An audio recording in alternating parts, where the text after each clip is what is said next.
सोलापूरचे पालकमंत्री जयकुमार गोरेंनी राष्ट्रवादी काँग्रेसचे जिल्हाध्यक्ष उमेश पाटलांवर टीका केलेली आहे। मोहोळमध्ये सातत्याने वाजणाऱ्या पिपाण्यांमध्ये काही दम नसल्या असं गोरेंनी म्हटलेलं आहे। तसंच फक्त बोलून विकास होत नसल्याचा टोलाही त्यांनी पाटील यांना नाव न घेता लगावलाय।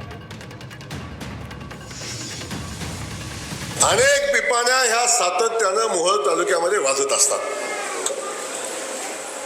त्या पिपाणीत काही दम नाही, काही दम नाही। फक्त मीडिया समोर यायचं, बोलायचं।